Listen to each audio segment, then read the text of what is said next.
आपने स्टार्ट किया है क्या? वैसे ये स्टार्ट ही है। ठीक हम लोग अभी बजट पे बातें कर रहे थे। हाँ। पता चला मिडिल क्लास को बहुत ज़्यादा राहत मिली है, 7%। क्या क्या राहत मिली है, थोड़ा बताएंगे आप? ये राहत तो ऐसे हम लोग देख सकते हैं कि एक तरह से जब वो मिडिल क्लास को थोड़ा रिलीफ मिला है, वो टैक्स नहीं भरेगा तो उसकी परचेजिंग पावर बढ़ेगी। हाँ। वो कुछ पैसा बचेगा तो वो और हमें क्यों टैक्स पे करना चाहिए? पे तो देखिए बेसिक सी बात है कि देश को चलाने के लिए पैसा चाहिए, बिल्कुल। और पैसा हमसे और आपसे ही आएगा, कहीं बाहर से तो आएगा नहीं। तो हम टैक्स पे करेंगे तो वो सारे पैसे हम लोग के घुमा फिरा के हमारे ऊपर ही खर्च होंगे। अच्छा। ठीक, तो टैक्स देना तो इसलिए ज़रूरी है। पर अभी मतलब हमारे यहाँ तो पॉपुलेशन सबसे ज़्यादा मिडिल क्लास की है, बहुत ज़्यादा है। और वो भी लोअर मिडिल क्लास। तो मिडिल क्लास में भी दो हैं, अपर मिडिल क्लास और लोअर मिडिल क्लास ज़्यादा हैं लोग। तो उनका अभी उनको टैक्स ब्रैकेट में डालना ठीक भी नहीं है, क्योंकि वो अभी इकोनॉमिकली इतने स्टेबल नहीं है। जैसे कि देख लिए कोई बीमारी आ गई घर में या कोई ऐसा खर्च आ गया सडन, तो उनके पास इतना कैपिटल होता नहीं है कि वो डिपॉजिट कैपिटल की वो यूज़ करें। तो उनको टैक्स से रिलीफ देना सही है, ताकि कुछ पैसा उनके हाथ में है, वो कुछ खर्च करे, मार्केट में पैसा है और बिजनेस को थोड़ा पुश मिले, इंफ्रास्ट्रक्चर थोड़ा बढ़े। हाँ। और गवर्नमेंट कहाँ से, कुछ पैसा कहीं धरती से तो निकल नहीं रहा है। धरती से तो निकलेगा नहीं, पैसा चलता रहता है। पैसा मोबाइल है, मार्केट में आए, पैसा एक जगह रुकेगा तो सबको दिक्कत है। पर भाई मार्केट में आएगा पैसा, रोटेट होगा, कंज्यूमर उसको बिजनेसमैन एक प्रोडक्ट लॉन्च करेगा, कंज्यूमर उसको कंज्यूम करेगा।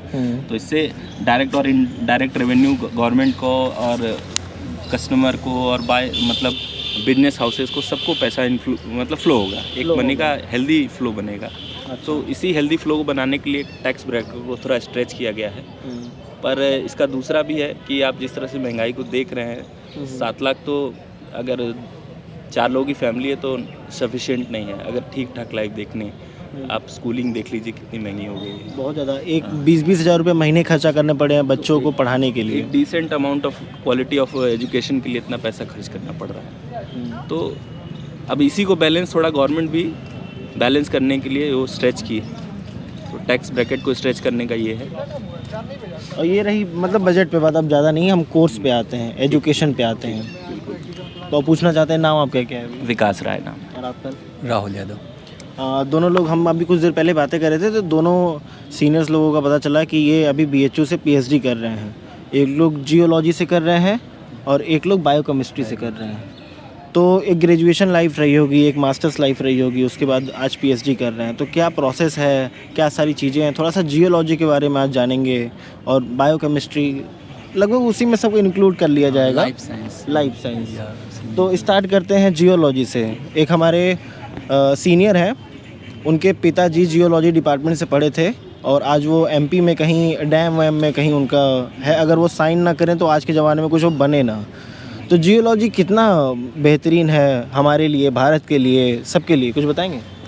जियोलॉजी तो मतलब एक नेशन बिल्डिंग के लिए, एक बढ़िया नेशन बिल्डिंग के लिए उसका मिनरल पोटेंशियल और उसका इंफ्रास्ट्रक्चर, ये सारी चीज़ों के लिए जो मिनरल पोटेंशियल चाहिए होता है वो बहुत ज़रूरी है। तो अपने कंट्री के मिनरल पोटेंशियल को पहचानने के लिए, और न खाली मिनरल पोटेंशियल नहीं, और भी एस्पेक्ट्स हैं। जैसे आप अभी जोशीमठ देख लीजिए, जैसे वहाँ पे एंथ्रोपोजेनिक कॉजेज़ हुए, वहाँ पे लैंडस्लाइड और ये सब चीज़ें हुई। तो इन सब चीज़ों को एंटिसिपेट करने के लिए और उनके कॉजेज़ को ढूंढने के लिए उनको कैसे हम लोग रोक सकते हैं। हालांकि नेचुरल कॉजेज़ को उतना हम लोग कंट्रोल नहीं कर सकते, पर बहुत सारे साइंटिफिक रिसर्चेज हैं, वो हम लोग ऑब्ज़र्व करके वहाँ से सीख के दूसरी जगह वो चीज़ें ना हो पाए, ये सब जानने के लिए, ये सब सारी चीज़ें एक जियोलॉजिस्ट अच्छे से समझता है और वो नेशन को बिल्ड करने में हेल्प करता है। जोशीमठ में तो लोग कहते हैं कि लोग नेचर को डिस्टर्ब किए वहाँ पे, जहाँ पे एक पानी जमा हुआ था,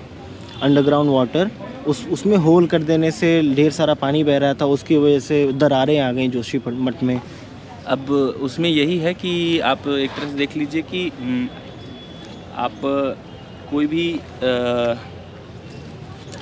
जैसे कि हम ले लें, कोई भी सब्जी ले लें या टमाटर ले ले, गोभी ले ले, धूप में रख रहे हैं, उसको हम लोग सुखाएंगे तो क्या होगा, वो उसका वॉल्यूम डिक्रीज होगा, श्रिंक करेगा। तो वैसा ही जोशीमठ के साथ हुआ है।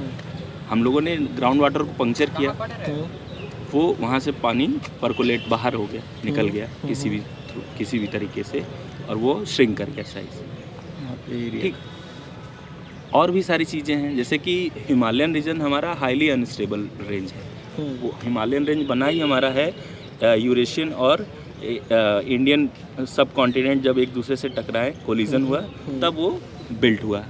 और इंडियन हमारा जो प्लेट है वो धीरे धीरे यूरेशियन में अभी भी बढ़ रहा है, तो हिमालय की हाइट हर साल इंक्रीज़ होती है। तो हाईली फ्रेजाइल और अनस्टेबल जगह है, तो वहाँ ज़्यादा जैसे कंस्ट्रक्शन करना, हेवी कंस्ट्रक्शन, वो तो हमेशा से ही सही नहीं रहा है। तो इंक्रीजिंग पॉपुलेशन और हम लोग सस्टेनेबल डेवलपमेंट को नज़रअंदाज किए। एक तरह से डेवलपमेंट होना चाहिए, पर उसके प्रोन्स क्या है, उसके डाउन कॉजेज़ क्या हैं, ये सब सारी चीज़ें एनालाइज करने के बाद वहाँ पे कंस्ट्रक्शन करना चाहिए।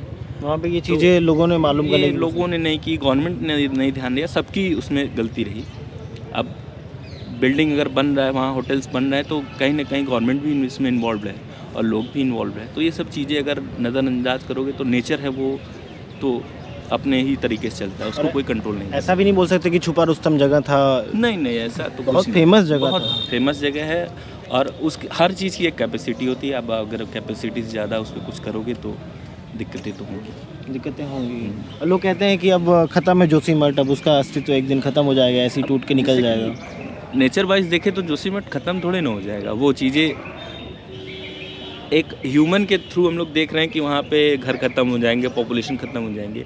ये तो जियोलॉजिकल और नेचुरल प्रोसेसेस है, लैंडस्लाइड होगा या कुछ होगा, फिर से वहाँ पे रीबिल्डिंग होगी, तो ये प्रोसेस चलता रहेगा। और बाई ह्यूमन हम लोग देखें तो हम लोग के लिए वो चीज़ें ख़त्म हो जाएंगी वहाँ पे हम लोग। हाँ, मतलब अभी मेरा ये कहने का मतलब था ख़त्म होने का कि लोग अब वहाँ से पलायन कर जाएंगे। हाँ, उनको वहाँ से निकल जाना चाहिए। ऑब्वियस सी बात है, उनको वो जगह खाली करनी पड़ेगी, कोई ऑप्शन नहीं है। आप नेचर को कंट्रोल नहीं कर सकते, प्रिवेंशन कर सकते हैं, कंट्रोल नहीं कर सकते।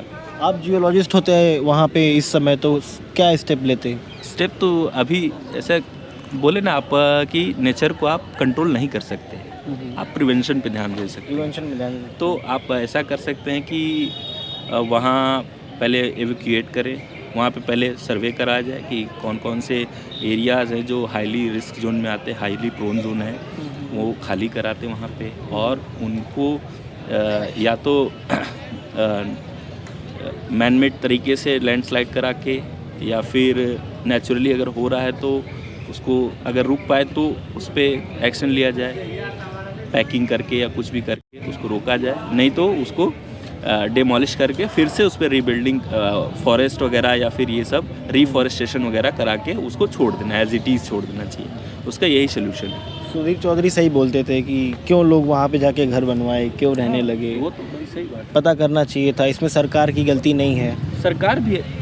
आप देखिए, आप अगर पत्ता भी रखते हो कहीं भी, आप जैसे कि एक बीडी हमारा नगर निगम वाराणसी है, तो आप अगर यहाँ बनारस में एक पत्ता भी रखते हो ना, तो गवर्नमेंट को सब पता होता है। आप घर बना रहे हो, सब कुछ कर रहे हो, आप नक्शा पास कराते हो, हर चीज़ कराते हो, आपके यहाँ सिविल इंजीनियर विजिट कराता है, ये बाय रूल है।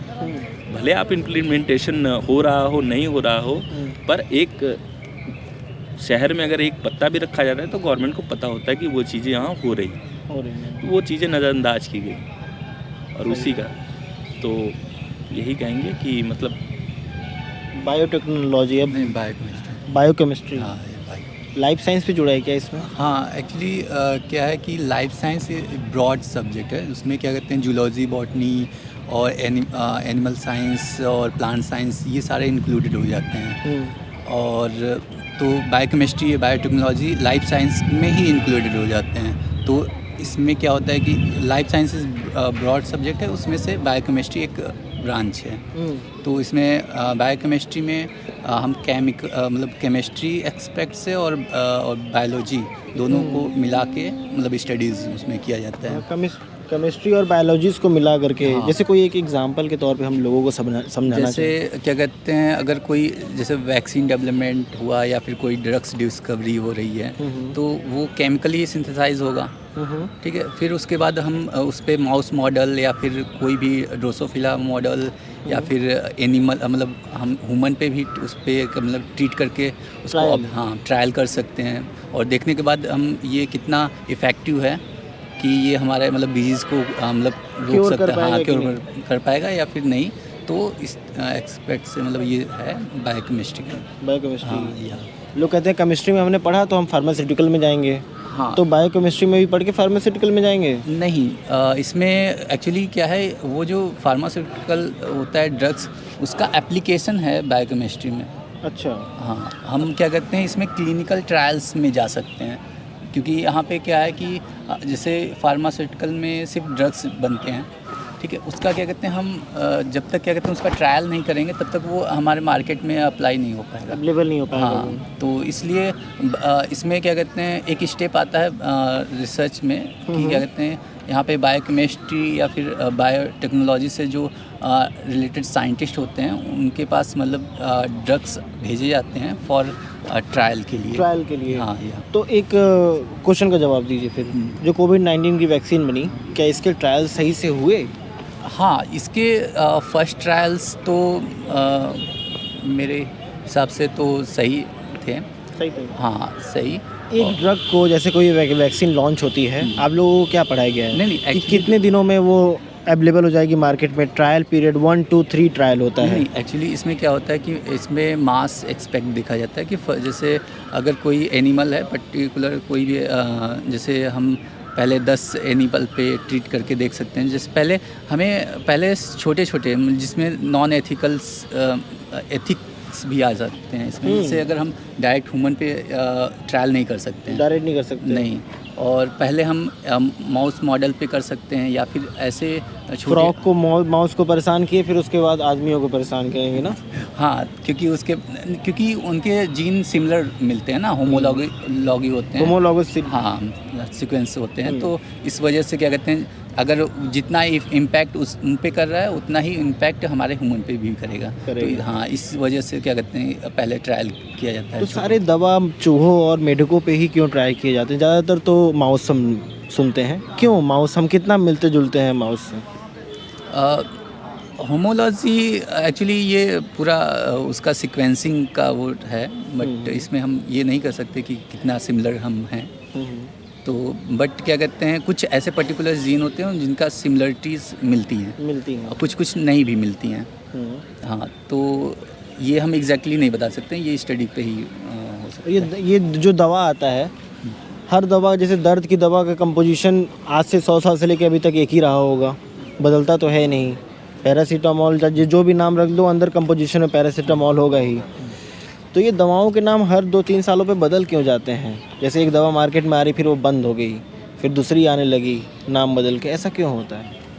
ये एक्चुअली आई थिंक इस पे जैसे क्या होता है कि अगर कोई भी केमिकल है उसका एक ड्यूरेशन होता है डिग्रेडेबल टाइप का, तो शायद मे बी हम ये कंफर्म नहीं, क्योंकि ये केमिस्ट्री वाले ज़्यादा इस पे बता सकते हैं। एक्चुअली बायोकेमिस्ट्री वाले सिर्फ ओनली उस पर एप्लीकेशन पे ट्रीट करके ट्रायल कर सकते हैं। कई लोग इसको मतलब एडवर्टीजमेंट के माध्यम से देखते हैं और पीआर के माध्यम से, कि एक नाम सुनते सुनते आदमी बोर हो जाता है।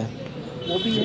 जैसे लेट्स सी की एक प्रोडक्ट है, कार तो बहुत सारी कंपनियां बना रही हैं, तो कार का मेन मोटिव है कि हमको एक डिस्टेंस से दूसरे डिस्टेंस को जाना। अब कुछ कार महंगी आ रही हैं, कुछ कार सस्ती आ रही हैं, पर मोटिव तो दोनों का एक ही है, पर अलग अलग क्यों प्राइस रेंज है? और क्योंकि उनमें फीचर्स भी कुछ एक्स्ट्रा है, ठीक है, मॉडिफाई है, कुछ किसी फीचर के लिए बने, कुछ किसी। तो इसी तरह दवाई है, जैसे पैरासीटामोल है, किसी में कंपोजिशन दे रहा है, पेन किलर है हमारा, वो ऐड कर दे रहे हैं। आइब्रूफेन देख लीजिए, जैसे वो पेन किलर भी है और एंटीपायरेटिक भी है। एंटीपायरेटिक जो फीवर में रिलीफ देते हैं उनको एंटीपायरेटिक बोलते हैं। तो ये सब सारी चीज़ें हैं। कुछ दवाएं हैं एंटीबायोटिक्स और ये पैरासीटामोल का कंपोजिशन देते हैं। तो ये डिफरेंट चीज़ें हैं। तो एक तरह से एक मार्केट स्ट्रेटजी है कि अपने दवा को प्रमोट करते हैं, नाम बदलते हैं, और कंज्यूमर और बायर का जो रिलेशन, सेलर का जो रिलेशन वो तो है ही, एडवर्टीजमेंट है तो सेल है। और दवा का परीक्षण जब एक बार वर्ल्ड वॉर में हुआ था, तो डॉक्टर का नाम नहीं याद आ रहा है, एक कहानी है छोटी सी, कि उन्होंने 60 पेशेंट में से 30 लोगों को दवा दिया और 30 लोगों को पानी। और अगले दिन वो जो 30 लोगों को पानी दिया था सिर्फ सादा, वो भी मानसिक रूप से कह रहे थे कि मैं ठीक हूँ। और जिनको दवा दिया गया था उनसे भी सब लोगों को मतलब मिला, लेकिन जो जिनको दवा नहीं दिया गया था वो भी ठीक समझने लगे अपने आप को। तो दवा की मार्केटिंग होती है, नाम लिखा जाता है और लोग सोचते हैं कि हमने ये दवा खाई है, हमारा सदस्य सही हो ट्रस्ट बिल्ड जाएगा। होता है, साइकोलॉजिकल ये है कि हार्मोन्स भी कुछ बढ़िया फ्यूचर है भैया, साइकोलॉजी के साथ खेल रहे हैं आप लोग ना। साइकोलॉजी ना पढ़ करके भी साइकोलॉजी के साथ खेलने वाला छात्र ना। तो ये जो आप बायोकेमिस्ट्री में कर रहे हैं, कितनी सीट है टोटल पीएचडी में बीएचयू में? पीएचडी में एक्चुअली जैसे वो डिपेंड करता है प्रोफेसर पे कितनी सीटें वो लोग लेते हैं, और डिपार्टमेंट में मतलब कितने प्रोफेसर हैं तो वो अपने अपने अलग अलग सीटें निकालते हैं। तो ये डिपेंड करता है जैसे कि अगर उनके पास जैसे असिस्टेंट प्रोफेसर सिर्फ 4 स्टूडेंट्स को ले सकते हैं, प्रोफेसर 8 स्टूडेंट्स को ले सकते हैं, और एक्सटर्नल भी एक्स्ट्रा ले सकते हैं। तो इस तरीके से अगर उनके अंडर में सीट खाली है तो वो सीट भेजते हैं, अदर नहीं होती तो नहीं है। मतलब फिक्स सीट कोई हमें नहीं है कि हम फिक्स जितना सीट है, हाँ। प्रोफेसर अपने हिसाब से बड़ा घटा सकते हैं। हाँ, बढ़ा सकते हैं, लेकिन पहले एडवर्टाइज मतलब जैसे एडमिशन के फीस मतलब जब आता है तो उसमें ये रहता है कि फिक्स की इतनी सीटें आ गई हैं पीएचडी में। जैसे अगर 7 सीटें हैं रिलीज़ कर डिक्लेयर हो जाती हैं पहले से ही, सब कुछ विधि का विधान लिखा हुआ है। हम कुछ वो नहीं कर सकते। ना। और ये जो बायोकेमिस्ट्री से आप रिसर्च कर रहे हैं, तो ग्रेजुएशन आपने किस सब्जेक्ट से किया था वैसे? ग्रेजुएशन मेरा बॉटनी, केमिस्ट्री एंड जियोलॉजी था। Botany honours? हाँ, बॉटनी ऑनर्स। तो आपने ये फील्ड चुना, फिर एमएससी बॉटनी किया होगा कि क्या किया? बायोकेमिस्ट्री एमएससी किया। एमएससी बायोकेमिस्ट्री करने के बाद ही पीएचडी में एडमिशन ले लिया ना भैया? तो यहाँ पे प्लेसमेंट लगते हैं, कुछ ऐसा कुछ होता है? मास्टर्स में प्लेसमेंट आते होंगे? मास्टर्स मेरा हैदराबाद यूनिवर्सिटी से है, और जो बीएससी है यहीं से, बीएचयू से, और पीएचडी भी यहीं से। बीएचयू हैदराबाद, फिर बीएचयू। तो हैदराबाद और बीएचयू यूनिवर्सिटी में क्या डिफरेंस हो गया?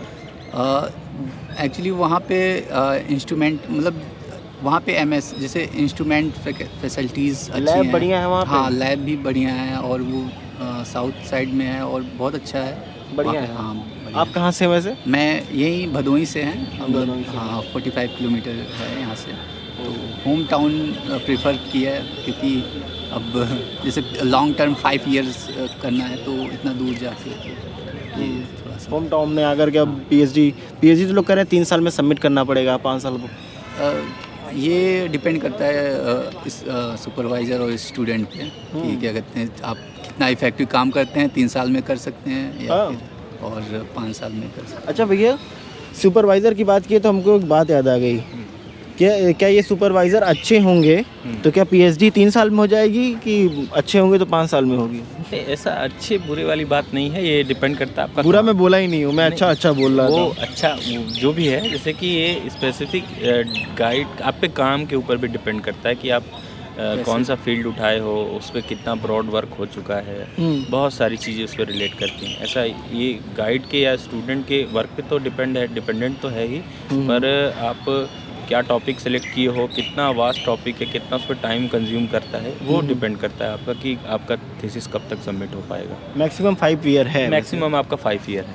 क्या दिक्कत ही है, स्टूडेंट लाइफ चलती रहे एकदम ना। तो ऐसे दिक्कत अच्छी ख़राब थोड़ी ना चीज़ें हैं, ये तो अच्छी चीज़ें है कि आप अगर रिसर्च में आए तो कुछ माइंडसेट से आए होंगे, और आपको ऐसा कि आगे भी परस्यू, अभी तो ये छोटा पीएचडी के बाद आप पोस्ट डॉक करोगे, कहीं रिसर्च एसोसिएट होगे, तो ये सब सारी चीज़ें आप लाइफ टाइम के लिए आप इस फील्ड में आ चुके हो। ये तो आपको कहीं आप प्रोफेसर हुए या टीचर हुए, आपका साइंटिफिक लाइफ तो हमेशा चलता रहेगा। तो ये एंड होने वाली चीज़ें नहीं है। तो ये इसमें आप जितना अच्छे से सीख पाएँ, आपको ऐसा तो है नहीं कि ये डिग्री है आप कंप्लीट किया आपको जल्दी से भाग जाना है। यहाँ आप जितनी चीज़ें अपने स्किल्स को डेवलप कर पाओ, जितनी चीज़ें सीख पाओ, वो ज़्यादा अच्छा है। एक इम्पैक्ट बना पाओ, गवर्नमेंट आपके ऊपर इतना पैसा खर्च कर रही है तो एक इम्पैक्टफुल साइंटिस्ट दे रही है, उसके बाद आप एकदम सस्ते से यूनिवर्सिटीज़ में पढ़ रहे हो। आपका कितना फीस लग जाता होगा जब आपने पीएचडी में एडमिशन लिया था? तो पीएचडी का एडमिशन 4-5,000 में भी यहाँ पीएचडी हो रही है। वही है कि आप ये ना चीज़ देखो, ये देखो कि आपके ऊपर गवर्नमेंट कितना खर्च कर रही है। इतनी बड़ी यूनिवर्सिटी, इतनी वर्कफोर्स आपके पीछे लगी हुई है आपको फैसिलिटी देने में, तो आप नेशन को क्या दे रहे हो, ये सारी चीज़ें। शुरू में हम टैक्स की बातें कर रहे थे, उसी टैक्स से हम चल रहे हैं ना। पब्लिक के टैक्स से हम यहाँ पे पढ़ाई लिखाए जा रहे हैं, आप सुविधाओं से लैस किया जा रहा है आपको। आपको देश को बनाने के लिए कुछ अलग करने की ज़रूरत नहीं है। आप जिस फील्ड में हो उसमें आप अच्छा करो, अब नेशन अपने आप अच्छा हो जाएगा। बिल्कुल, और यही मंत्र है। आपको चैरिटी चलाने की ज़रूरत नहीं है, आपको कोई ऐसा त्याग करने की ज़रूरत नहीं है। आप अपने लाइफ को एंजॉय करिए, आप अपने वर्क को अच्छे से करिए, बस 2 ही काम है आपका। तो आपका ग्रेजुएशन और मास्टर्स कहाँ से हुआ? यहीं बनारस हिंदू यूनिवर्सिटी से। तो बनारस हिंदू यूनिवर्सिटी में लोग कहते हैं जियोलॉजी में ONGC आती है, बढ़िया प्लेसमेंट लेके जाती है। ONGC आती लास्ट टाइम आई थी 2016 में। ONGC का क्राइटेरिया है प्लेसमेंट का कि उसको अप्लाइड कोर्सेज चाहिए होते हैं। जैसे? तो अप्लाइड कोर्सेज मतलब जैसे एक होता है कोर कोर्सेज होते हैं, उसमें हम लोग क्या होते हैं कि मोर एकेडमिक ओरिएंटेशन सिलेबस होता है, वो इंडस्ट्रियल ओरिएंटेशन उसका कम होता है। ठीक। और अप्लाइड कोर्सेज में क्या होते हैं कि वो प्रोफेशनल ज़्यादा हो जाते हैं। हाँ, वो थोड़ा सा अप्लाइड बेसिस पे से इंडस्ट्रीज़ में कैसे वर्क करती हैं या फिर उनको क्या चाहिए होता है, तो वो ज़्यादा चीज़ें करती हैं। तो वो कोर्स जो है 2016 में हटा दिया गया। हाँ, अब यहाँ पे जैसे MSc प्लेन है। तो ONGC क्या करवाती है जियोलॉजी वाले स्टूडेंट्स? मेनली उनका काम है क्रूड और ये आपका नेचुरल गैस का एक्सप्लोरेशन करने में। और हमारा क्या उसमें होता है परफॉर्मेंस, हम क्या जाके करते हैं उस कंपनी में? जियोलॉजिस्ट एज ए जियोलॉजिस्ट आपके बहुत सारे रोल होते हैं उसमें। जैसे एक प्राइमरी लेवल की सर्वेइंग, प्राइमरी जो आपके फ्रेंड वेंड तो पाए होंगे ना, बहुत सारे लोग तो उन हैं। लोग क्या कर रहे हैं अभी? तो कुछ जैसे कि फील्ड में है, फील्ड में जैसे कि वहाँ पे विज़िट करना फील्ड में, वहाँ का जियोग्राफी लिथोस्टेट, मतलब वहाँ का जो जियोलॉजिकल सेटअप है, एक पेट्रोलियम को एक क्रूड को डिपॉजिट होने के लिए क्या क्या एक परफेक्ट जियोलॉजिकल सेटअप चाहिए, उसका सर्वेइंग करना, उसको एनालाइज करना कि वो इकोनॉमिकली वाइबल है कि नहीं। मान लीजिए क्रूड है डिपॉजिट, अगर हमको निकालने में 10 रुपये का क्रूड है, वहाँ अगर निकालने में 12 रुपये खर्च हो रहा है मुझे, तो वो तो इकोनॉमिकली वाइबल नहीं है। बिल्कुल। ये सब सारी चीज़ें एक छोटा सा पार्ट हम रोल प्ले करते हैं कि एक प्राइमरी एस्टिमेशन हम देते हैं कि यहाँ पे हो सकता है, मे भी नहीं हो सकता है। तो ये एज अ जियोलॉजिस्ट आपका काम ये रहता है। इंजीनियर एक अलग रोल प्ले करता है, जियोलॉजिस्ट अलग, डॉक्टर अलग, फिजिसिस्ट अलग करता है, जियोलॉजिस्ट अलग करता है, प्रोडक्शन इंजीनियर अलग करता है, प्रोडक्ट इंजीनियर कुछ और करता है। ऐसे ऐसे बहुत सारे लोग का टीम वर्क है ये, और सभी लोग एक जगह मिल करके रहते हैं। हाँ, दिखते हैं तो वो इंडस्ट्री कहलाता है। वो इंडस्ट्री हो जाएगी फिर ब्रॉड लेवल ऑर्गेनाइजेशन, एक बढ़िया ऑर्गेनाइजेशन है। तो सही था, यहाँ पे आप रिसर्च करें। कितनी सीट वैसे आप लोगों में है ऐसा जियोलॉजी? वही एज इट इज़ उन्होंने जैसे बताया वही कि same formula हाँ, है। जितने फैकल्टीज़ आपके यहाँ होंगे उतने नंबर ऑफ सीटें ज़्यादा हो गया। तो आप कहीं जा रहे थे भैया? बस लाइब्रेरी थोड़ा काम आए थे। अच्छा, हो जाएगा। चलिए। और मिलके अच्छा लगा, ऐसा तो कुछ हमने गलत नहीं पूछा? बढ़िया बढ़िया आपका क्या है चैनल? द स्टूडेंट लाइफ है, छोटा सा चैनल है। ठीक। और मतलब अब 48,000 सब्सक्राइबर हैं और BHU पे काम काफ़ी करते हैं। बड़ा आपका द स्टूडेंट लाइफ। तो दोस्तों ये था पूरा बातचीत, बहुत ही बढ़िया बातचीत लगा। और भी हमें क्या बातचीत में ऐड करना चाहिए ताकि बातें और भी इंफॉर्मेटिव बने ना, हमेशा चलती रहे। द स्टूडेंट लाइफ यही वाला है। और ठीक है ना भैया? ठीक। हम बढ़िया कर रहे हैं ना? नहीं, बहुत सीख रहे हैं, अभी यहीं पढ़ाई कर रहे हैं। ये तो अच्छी बात है कि आप अपने जिस कोर्स में आपने इनरोल किया उसको आगे परस्यू कर रहे हैं। एक इंडिपेंडेंट होकर सीखना चीज़ें, वो अलग एक्सपीरियंस होता है। आप कल को अपना ही कुछ बड़ा करें या फिर किसी ऑर्गेनाइजेशन में जाएंगे तो आप जो यहाँ इसमें सीख रहे हैं वो बहुत काम है आपका। ये हमारा ही चैनल है, ये BHU के छात्र का ही चैनल है। मान लीजिए कि किसी के लिए मैं काम नहीं कर रहा हूँ। नहीं, जैसे एज एक्सपीरियंस आप फील्ड में गेन कर रहे हैं तो आपको फ्यूचर में बहुत हेल्प करेगा। और हम भी सोचे कि कब तक शर्माना माइक और कैमरे से। तो आपका काम है, वही बोले ना, आप अपने काम को जितनी बार आप गलती कर रहे हो सोचिए कि आप बहुत अच्छा सीख रहे हो। गलती नहीं कर रहे तो आप कहीं ना कहीं मिस्टेक कर रहे हो। 2-4-10 दिन लोगों को स्ट्रेंज लगता है, फिर वो आदत पड़ नहीं, वो जाती है। ज़रूरी भी है। आप मैच्योर हो गए हो इतने। हम लोग इंडियन सोसाइटी में क्या है कि लोग 24-25 तक एहसास नहीं होता है कि वो बड़े हो चुके हैं, क्योंकि वो पेरेंट्स के साथ रहते हैं, काफ़ी पैम्पर्ड होते हैं। तो ये फील करना कि नहीं, आप निकल सकते हो घर से इंडिपेंडेंट, बहुत सारी चीज़ें डिसीजन खुद ले सकते हो आप। ये ज़रूरी है, आप उस स्टीरियो को तोड़ रहे हैं तो बहुत अच्छी चीज़ है ये। बहुत बहुत धन्यवाद, अच्छा लगा बहुत मिलकर के आपसे। आगे बढ़ते रहिए, प्रोफेसर बनने हैं ना? प्रोफेसर ही बनना है। हाँ, और क्या करना है? प्रोफेसर आने वाले प्रोफेसर हैं ये। BHU में पढ़ाएंगे या कहीं और चले जाएंगे? नसीब जहाँ ले जाए, कोशिश तो। मालवी जी आशीर्वाद दे दें। हाँ, और दर्शक भी आशीर्वाद दे दें भैया को। दुआ में याद रखिएगा भैया प्रोफेसर बन जाए। मिठाई खिलाइएगा भैया। बिल्कुल। ठीक है दोस्तों, ये रही पूरी बातें। बहुत बढ़िया माहौल है। एक तरफ देखिए लोग पढ़ाई कर रहे हैं और पीछे भी एक उधर भी दिखाइए, एक तरफ सब लोग पढ़ाई कर रहे हैं। ये लाइब्रेरी का माहौल है और सामने एग्रीकल्चर है। तो ऐसे ही हम आपको चीज़ें दिखाते रहेंगे, कुछ सजेस्ट करते रहिएगा। और like comment share and subscribe बार बार बोलने का मतलब समझ रहे हैं ना, तुरंत ठोक दीजिए वहाँ पे, उसको जला दीजिए। जो लाल बटन या फिर काला दिख रहा हो उसको एकदम वाइट कर दीजिए, वाइट। तो दोस्तों मिलेंगे एक नए वीडियो में नए अंदाज़ से। तब तक के लिए हिमांशु मिश्रा धन्यवाद बोलता है वीडियो देखने के लिए। जय हिंद, जय भारत।